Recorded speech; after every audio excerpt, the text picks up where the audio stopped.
Okay, I have a very specific, very visual question for you today. Alex? And I need you to close your eyes and imagine this. Oh no. Visual questions usually mean trauma. I am already bracing myself. You are sitting in a chair. You are wearing a giant, black plastic cape that is tightened around your neck. Your arms are trapped underneath the fabric. You cannot reach your phone. You cannot cross your legs. You are completely immobilized. And standing right behind you, holding sharp metal scissors near your ears, is a stranger who wants to talk about your deepest personal secrets. The barbershop or the hair salon? Yes, the hair salon. On a scale of 1 to 10, how much pure, unadulterated anxiety do you feel when you have to get a haircut in a second language? Oh. Wow. Okay. I would say a solid 9. Maybe a 9.5 if the salon is very quiet and there is no background music to hide the silence. A 9.5. That is incredibly high. You are a grown man. You can negotiate contracts. You can navigate airport security. But a hairdresser with a comb makes you want to run out the door? It is not the hairdresser, Sophia. It is the vulnerability. Think about it. You are physically trapped. You cannot use your hands to gesture. You cannot look away because they are staring at you in a giant mirror. And they expect you to make small talk for 45 minutes while they are literally altering your physical appearance. I completely understand that. The hair salon is actually a high pressure, linguistic and psychological zone. You are handing over your identity to a stranger, and you have to communicate exactly what you want, using vocabulary that is surprisingly technical. Exactly.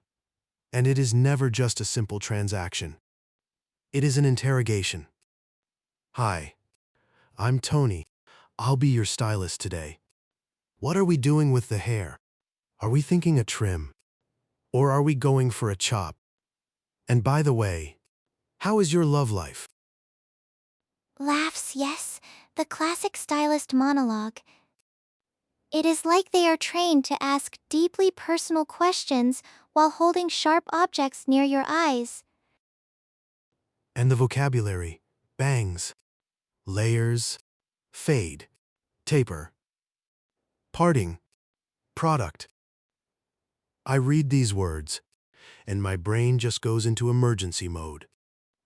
I just want to say, please make me look handsome and employable. But that is not a technical term. Make me look employable? I love that. That should be a menu option. But Alex, you said your anxiety is a 9.5. That implies you have a specific, traumatic haircut story. Do not hold out on me. Tell me the story. Oh, I was hoping we would not get to this part. I have blocked this memory from my brain. Too late. I am a podcast host. This is my job. Unpack the trauma. Alex? Okay. Fine. It was about a year and a half ago. I had a very important job interview coming up. I needed to look professional, sharp, clean. So I went to this very high-end, very trendy barbershop downtown. The kind of place that serves you espresso and has leather chairs. Oh, the fancy barbershop. That is already intimidating. They judge your shoes when you walk in. Exactly. I sat down, and the barber was this incredibly cool guy. Tattoos, perfect hair, very confident. He draped the cape over me, tightened it, and asked, "So, man, what are we doing today?" What are we doing today? The most open-ended, terrifying question in the English language. Yes, now, in my head, I had prepared. I wanted to say, just a trim on the sides, and leave the top a bit longer so I can style it. Simple, right? Very simple. Very clear. But he was looking at me in the mirror, and I was nervous, and I wanted to sound natural. So I said, "Hello, I would like to reduce the sides. And the top, please keep it alive." Keep it alive. Yes, reduce the sides and keep the top alive. I am losing my mind. What did the cool barber say to that? He paused. He looked at my hair in the mirror.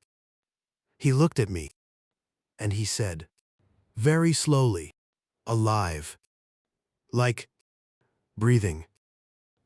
And I panicked. I thought, oh no, he thinks I am crazy. So I tried to fix it. I said, yes, alive, like with volume. Do not kill the volume. Laughing uncontrollably. Oh my gosh. Alex. Do not kill the volume is actually a fantastic way to describe wanting layers and texture. It felt terrible in the moment. He just laughed and said, don't worry, man. I got you. We're gonna give you some life. But that was only the beginning of the nightmare. Because then, the small talk started. Ah. The trapped small talk. You cannot look at your phone. You have to engage. Exactly. He is cutting my hair. And he says, so, Alex, you got any big plans for the weekend? Are you seeing anyone special? Oh no. The seeing anyone trap.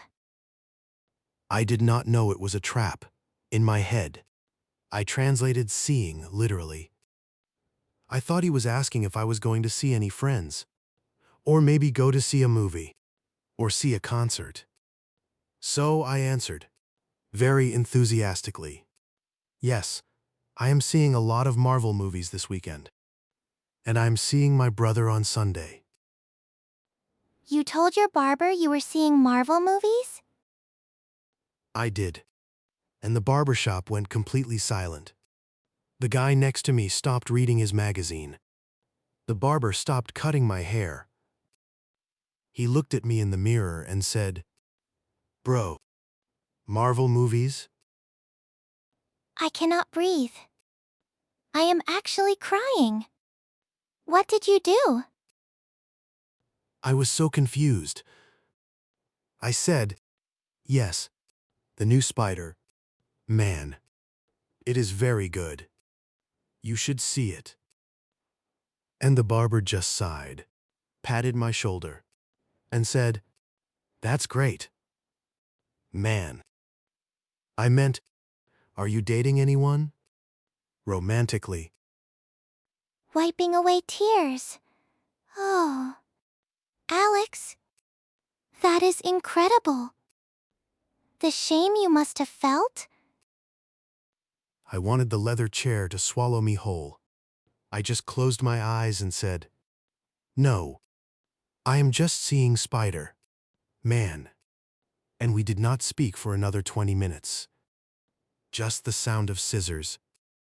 Snip, snip, snip. Okay. First of all, that is a hilarious story. Second of all, are you seeing anyone?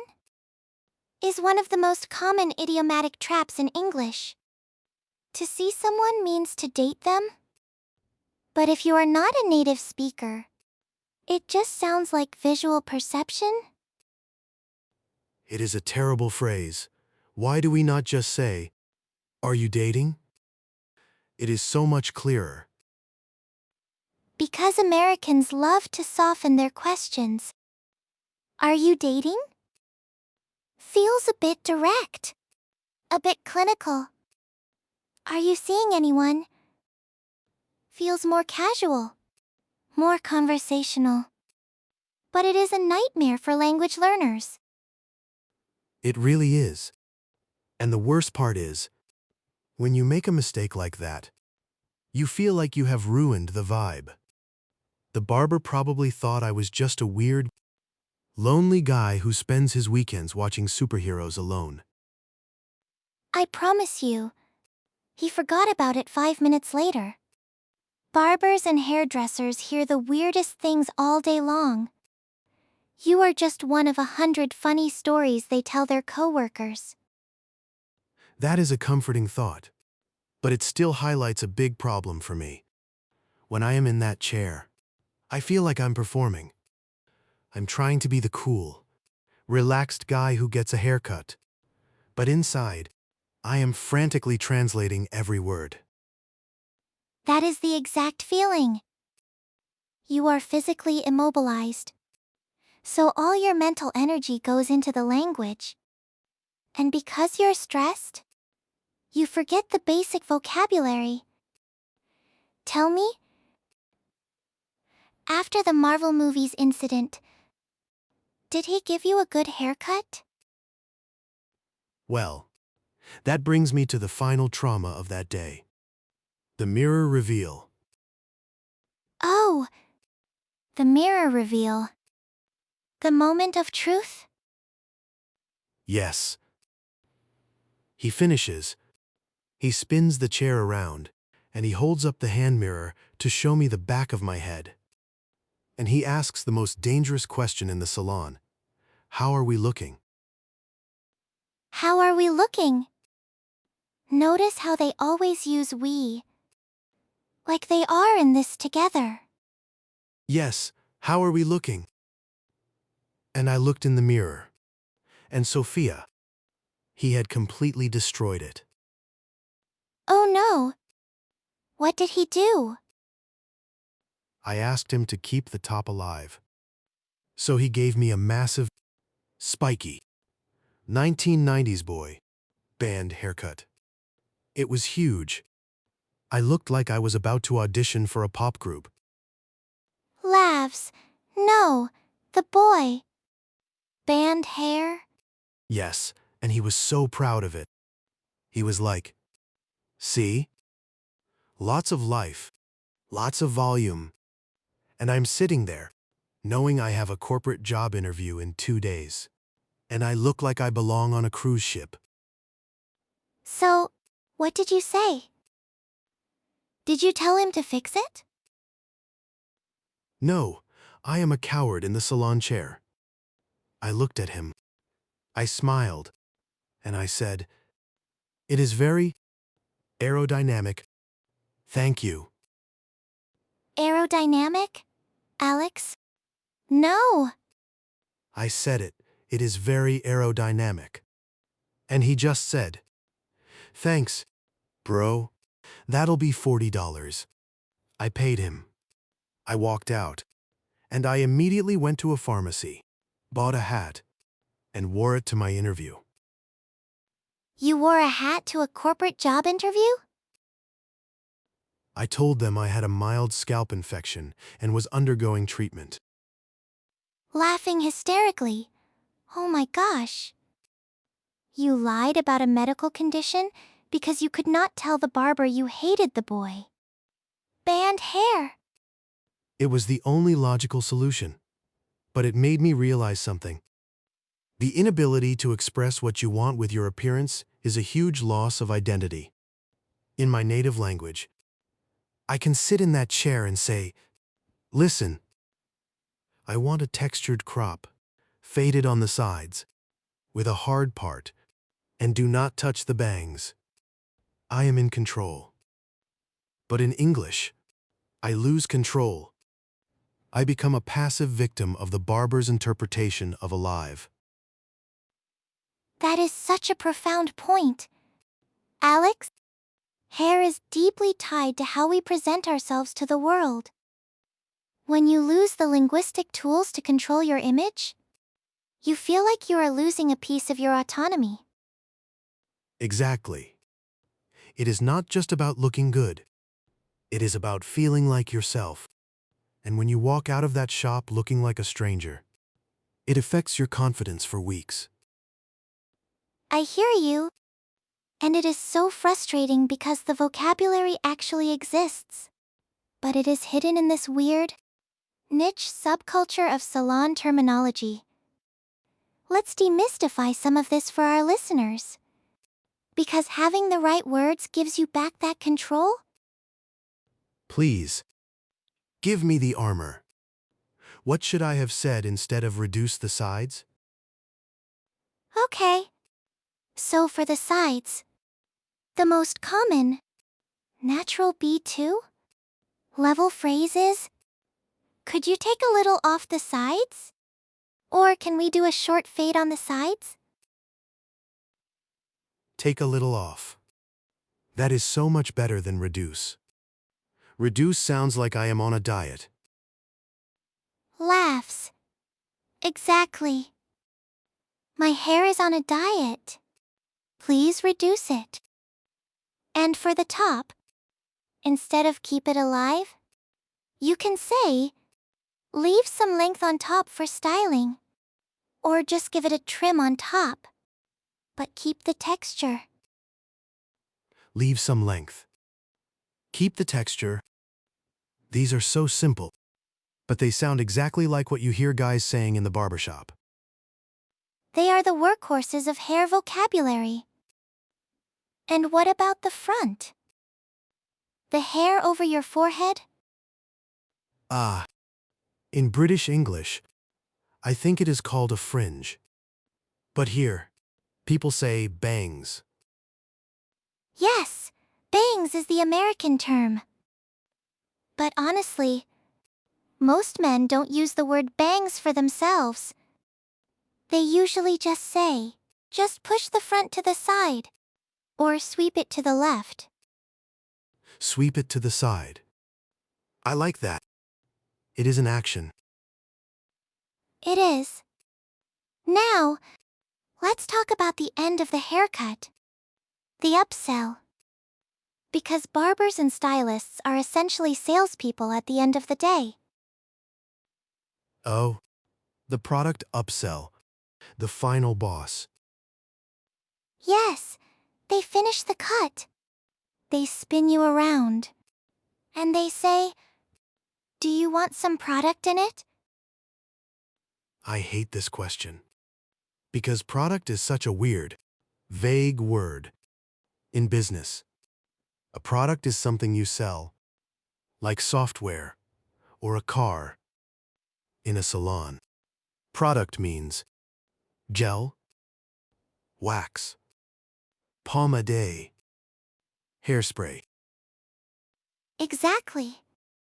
Product is just the catch. All term for whatever sticky stuff they have in a little jar on the counter. And when they ask, do you want some product in it? They are often setting you up to buy a $30 jar of artisanal clay. Yes, the barber will take a tiny scoop, rub it in his hands, mess up my hair, and say, see how that looks? This is our matte finish clay. It's great for volume. And then he just stares at me, waiting for me to buy it. And what do you usually do? I buy it. I feel so guilty. He just spent 45 minutes with me. We survived the Marvel movies conversation, so I feel like I owe him. I hand him my credit card and say, yes, I will take the clay. And then I go home, use it once, and realize it makes my hair look greasy. Oh, Alex. The guilt purchase. That is a classic. But you do not owe them a purchase. You paid for the haircut. I know, logically. But how do you say no without sounding cheap or rude? Especially when they have already put the stuff in your hair. You use the appreciation and decline method. You acknowledge what they did, but you firmly close the door. You can say, "It looks great. Thanks. But I'm actually happy with the stuff I use at home. So I'll pass on the product today." I'm happy with the stuff I use at home. That is brilliant. It is polite. It gives a reason, and it is completely unarguable. Exactly. They can't argue with your home routine. Another great one, if you haven't let them put it in your hair yet, is just to say, "No thanks. I'm trying to keep it natural today." Keep it natural. I love that. It makes you sound like you have a deliberate, philosophical approach to your hair, rather than just being a guy who doesn't want to spend $30. Laughs. Exactly. You are not cheap. You are just natural. Now, since we are talking about the psychology of the salon and the pressure of the upsell, I want to try something with you. A little role play. Oh no? I knew this was coming. My hair is already phantom. Itching. Come on.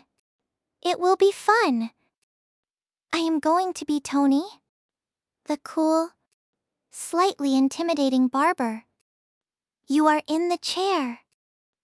I have just finished cutting your hair. I am going to try to sell you an incredibly expensive shampoo, and you're going to use your new phrases to politely shut me down. Ready? Okay. I am strapped in. The cape is tight. I am ready. Shifts posture. Adopts a cool, relaxed, slightly raspy voice. All right. Man, we're all done. I took a little off the sides. Left some length on top. How are we looking? Takes a deep breath. It looks great. Tony. Thank you. I really like the texture. Awesome. Glad you like it. Hey? I noticed your scalp is looking a little dry. You should really try this tea tree oil shampoo we just got in. It's totally organic. Smells amazing. And it's only $45. Want me to toss a bottle in the bag for you? Pauses. Remembers the framework. Wow. $45. That is a lot of tree oil. Breaks character. Alex, no, you don't say the price out loud. I panicked. He just hit me with the organic tea. Tree oil. Laughs. Okay. Reset. You don't need to comment on the price.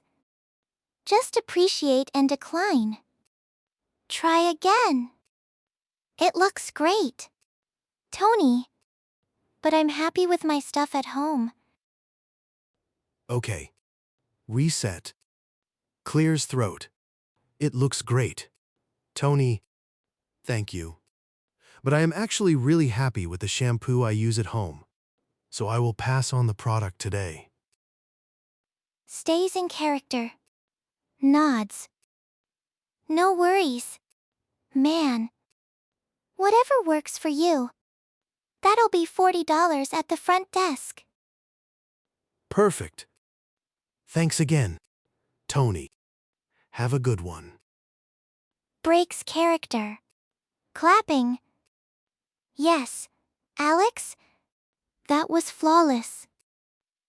Have a good one is the perfect, natural American exit phrase. You were polite. You held your boundary. And you saved $45. It feels so empowering. It really does. When you have the exact words, the anxiety just evaporates. I didn't feel trapped.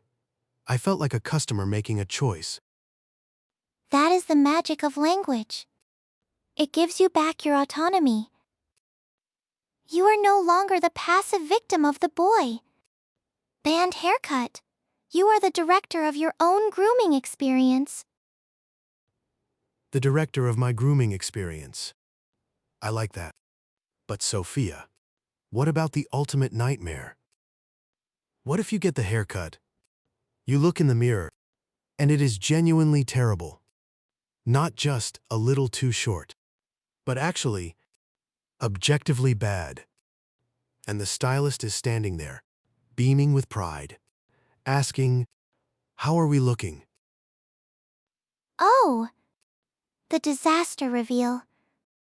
The moment where you have to decide whether to be honest and risk a confrontation, or lie and wear a hat for a month. Exactly. I have never had the courage to be honest. I always lie. I say, "It's perfect. I love it." And then I go home and cry. I think most people lie. Honestly, the social contract of the salon is very strong. But if you really want to fix it, you have to use the soft pivot. The soft pivot? Yes. You don't say, "I hate it." You say, "It's a bit different than I pictured. Could we maybe take a little more off the top to blend it in?" A bit different than I pictured. That is so diplomatic. It puts the blame on your imagination, not on their skill. Exactly. It gives them a chance to fix it without feeling insulted. I love the sides, but the top feels a little heavy. Could we texturize it a bit more? Texturize. That is a great word. It sounds professional. It is. But honestly, Alex, if it is truly a disaster and they can't fix it, sometimes the best English phrase is just, "It's going to take me a minute to get used to this new look. But thanks for your time." It's going to take me a minute to get used to it. That is the most polite way of saying, "You ruined my life," I have ever heard. Laughs. It really is. It's the ultimate British style softener.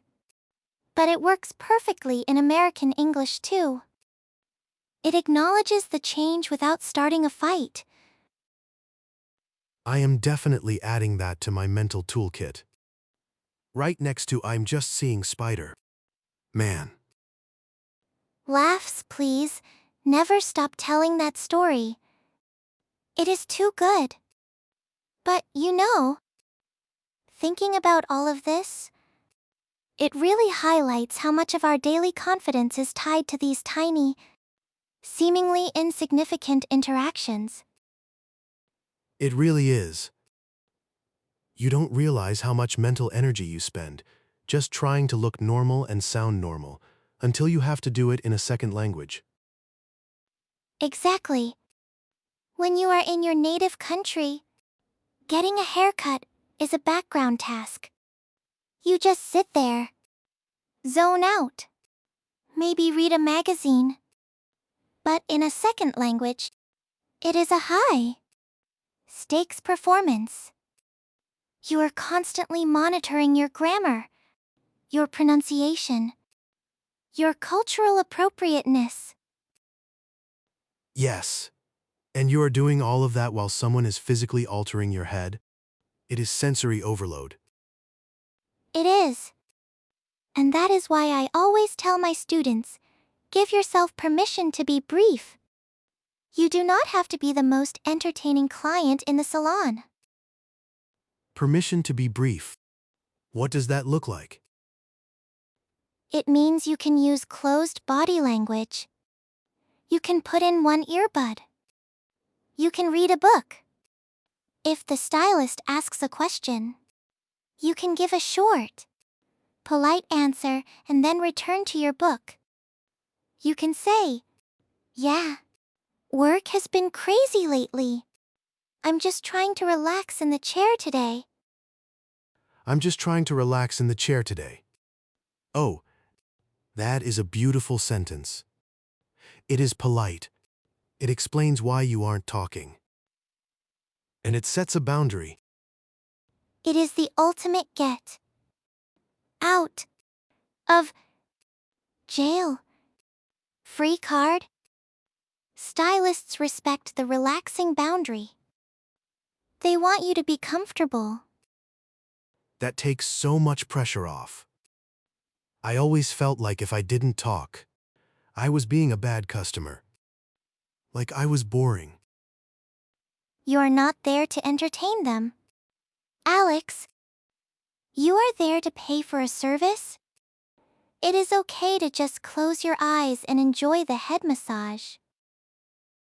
The head massage, that is the only part of the salon experience I truly excel at.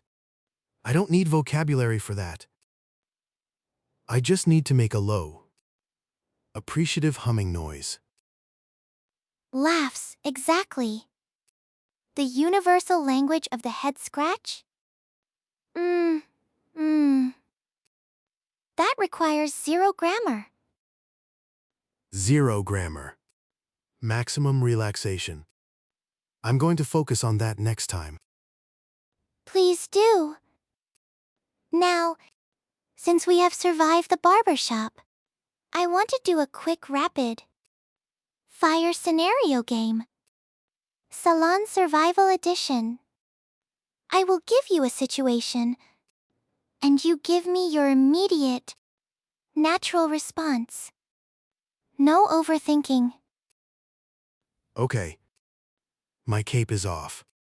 My arms are free. I'm ready. Scenario 1. You sit down, and the stylist asks, "What are we doing today?" But you actually have no idea. You just know you need a haircut. I would pull out my phone, show them a picture I saved on Pinterest, and say, honestly, I am not great with the terminology. Can we aim for something like this? Perfect. Visuals are the universal language. Never be afraid to use a photo. Scenario 2. The stylist is cutting your hair, and they accidentally snip your ear. Not a big cut, just a tiny scratch, but it stings.